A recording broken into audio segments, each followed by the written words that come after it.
So I'm here today with two colleagues, one colleague working here, and Maya, that's Brian. And Maya, you've been with us up until very recently. Hopefully you will be with us again in a not too distant future. Hopefully working.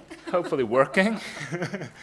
And they're here today to talk about two very different things. And the first conference will be Brian's, and he is going to talk about the psychological significance of myth creation. Curious to know about that, Brian. I'm sure you will enlighten us in a moment. Mm-hmm. Brian is a lecturer at this department, English and German Studies and Translation and Interpretation. And he just completed his PhD this year. In linguistics. In linguistics. So it's a rather different field. However, I think that your background is in literature. It was a long time ago. Yeah, my distant background. Yeah. So, I mean, we still have hopes for you. Mm. And so we welcome you back here again and into the proper environment. His research, in terms of linguistics at least, centers on the formal properties of language as a cognitive capacity and the acquisition of advanced level English language communication skills. Then you have other interests, as I can see here. I'm not aware of these things really, because every time we meet we talk about literature and maybe philosophy and that kind of thing. Mm-hmm. But let's see here. Also, the role of language in the creation of a personal narrative that forms the basis of one's sense of identity, competence, and place in the world. And you had also a background here in Italian studies, and you even went to Italy to study for a year, a few years ago. So Brian is from Canada, and it's a pleasure having you here today to give your talk and to discuss the psychological significance of myth creation. Thank you very much for coming, Ryan. Thank you. Whenever you're ready. Well, good afternoon, everyone. So in this talk, I'm going to take up directly an underlying theme of the conference and reflect on our ability and natural tendency to create and actually revel in myth. It's a topic that's interested me for many years because myth creation can be seen on one level as the amplification of less grandiose storytelling, as seen on one level, as seen in any individual novel, movie, or television show, and on another, even more mundane level, myth creation is intimately related to our own individual experiences that we in turn weave into personal narrative that forms the conscious basis of our identity. And in addressing this topic, I'm not going to say anything original because this isn't actually my primary area of research. And so in order to broach the topic, I'm going to rely on the work of a clinical psychologist, Jordan Peterson, who's a professor of psychology at the University of Toronto and who, in addition to his own clinical work on personality, is heavily influenced by the archetype theory of Carl Jung. So some of you might notice the overlap in what I'm going to say. Peterson has garnered quite a lot of controversy in the last year. One reason for this has been his challenge, together with Camille Paglia and Jonathan Haidt, to the criticism of religion laid out by the New Atheists. And then the New Atheists are made up by the late Christopher Hitchens, the philosopher of cognitive science, Dan Dennett, the evolutionary biologist emeritus at Oxford, Richard Dawkins, and most directly the Stanford-trained neuroscientist and public intellectual Sam Harris. The position that the New Atheists lay out is one where religious thought is an archaic mode of thinking that represented the best theories that our ancestors could muster in order to explain the natural world and human experience. And it's a mode of thinking that is culturally entrenched, but one which we need to eliminate for our own sake. For we now have better modes of thinking, namely rational thinking, which endows us with the ability to elaborate scientific theories in order to understand the world and ourselves. In the eyes of the New Atheists, religious thinking is relegated to an epoch of human evolution that we've overcome. It amounts to nothing more than a precursor to our current, more robust cognitive capacities. In turn, religious stories are simply poor proto-theories with no capacity to explain existence. And so, rather than believe them, we should, as Dawkins stresses in his popular science book for adolescents, The Magic of Reality, We should view them as we do the Aztec explanation for the rising of the sun as a justification for human sacrifice. We should view them as myths, and potentially dangerous ones if we indulge them.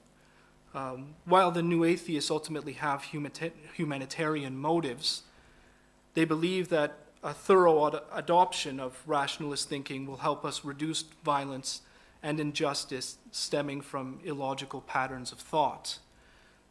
But Peterson's reply to this position is severe, and we can characterize it as follows.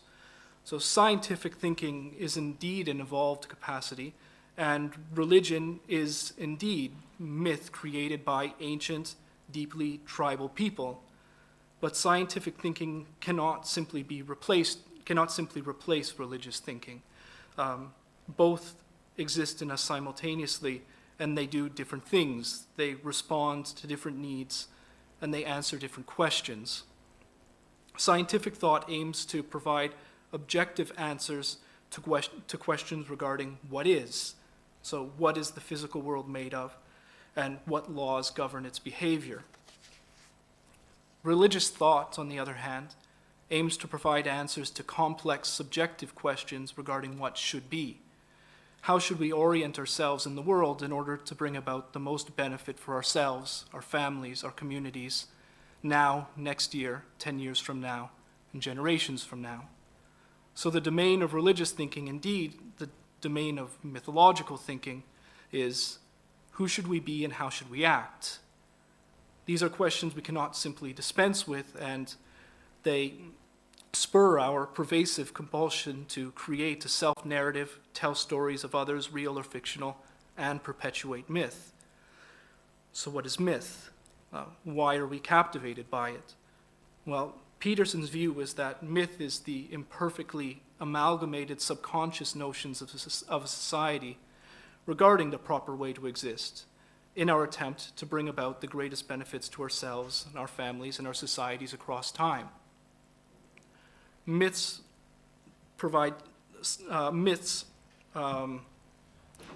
subconscious, and for this reason, poorly articulated guidelines for living in this way. If we take the most worthwhile, effective knowledge and satisfactory elements of an individual's life and do this for 10 people's lives and amalgamate those as manifesting in a single figure, this forms the basis of a literary hero. And if we take 1,000 literary heroes and extract out a representation of what makes the most heroic person, we get the representation of a modern deity. So heroes are meta-individuals and deities are meta-heroes. We are captivated by myth, and we are susceptible to religious modes of thought because they dramatize our inherited collective knowledge of meaningful existence. So on this view, mythology orients us in the world. The specific stories, say as handed down through oral tradition from time immemorial in the time of biblical stories, contain substrates of psychological noise, and they are indeed contradictory, because the knowledge that they contain is not conscious or rule-based knowledge. It's not scientific knowledge. It is the subconscious knowledge gained through attempting to survive in a world of infinite complexity, where conscious knowledge, by definition, is always incomplete. On this view of mythology, the religious mode of thinking is not something that we can simply set aside.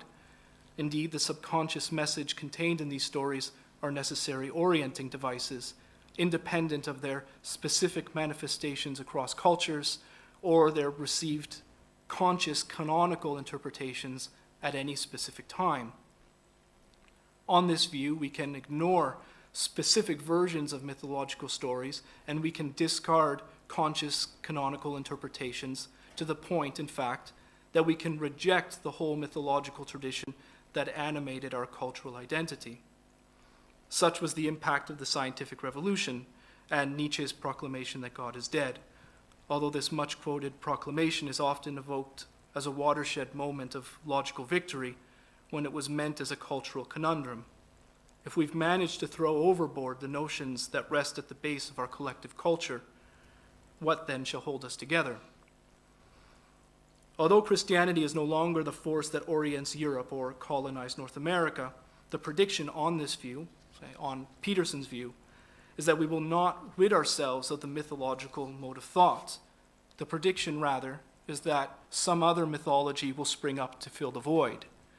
To this point, Peterson emphasizes the mythological dimension of the recently hugely successful cultural artifacts, such as the success across age groups of superhero movies.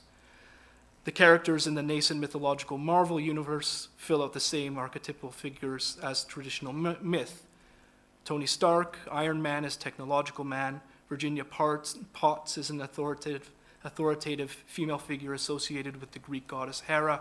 Thor and Loki are actual deities from Norse tradition who introduced the universal mythological religious theme of the hostile brothers, Cain and Abel, Christ and Satan, Batman and the Joker, Superman and Lex Luthor.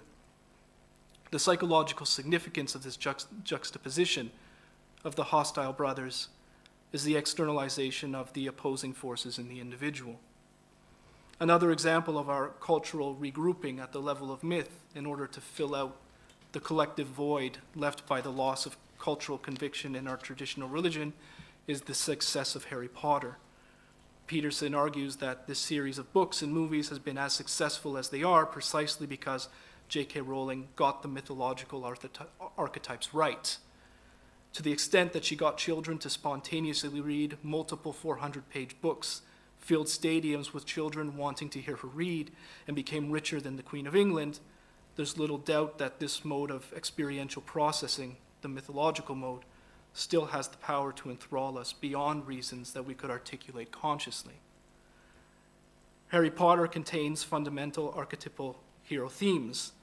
For instance, he dies and is reborn in the process of facing his deepest fears. And Harry Potter, as a hero, is not simply the smartest, this would be Hermione, the strongest or the most obedient. In fact, he's a rule breaker. So it would seem that mythological thinking does not exalt the dogmatic. So what is a hero? Or in other words, what is the lesson that animates the mythological impulse? Peterson stresses that myth can be distinguished from ideology and that a mythological story is composed of balanced opposing forces. The natural world is chaotic with positive and negative aspects. It can destroy effortlessly, and it can also be the place of discovery. The social world, which protects us from the negative aspects of the natural world and gives us a place to grow, but also places restrictions on us. These aspects are personified in the figures of the wise father versus the tyrannical father, or the wise mother and the tyrannical mother. Then there is the individual world of the hero and the adversary. Heroes are those who successfully navigate these levels. They're characterized by the capacity to see, or more accurately, their ability to pay attention. Given that we are finite beings with necessarily limited knowledge, heroes are those who successfully adapt to the environment as needed, thus the acceptability of rule breaking. Rules need to be broken in order to negotiate the new and the unknown. Heroes have the ability to go out into the world with inevitably incomplete knowledge, explore unexplored territory, and expand their knowledge. Odysseus is known as the one of many wiles, as an observer and as a problem solver. Myth teaches that the most highly valued skill is adaptation in the process of knowledge assimilation. So heroes know how to find the balance between tradition and innovation in order to solve problems to the benefit of themselves and those around them. They search the balance between the hell of absolute order and the hell of absolute chaos.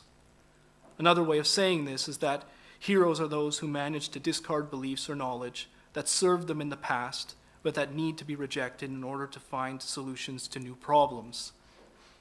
Heroes embrace the sacrifice required in order to gain ever more precise knowledge. This requires rejecting what is false, no matter how attached we may be to an idea, in the continual search for what is true.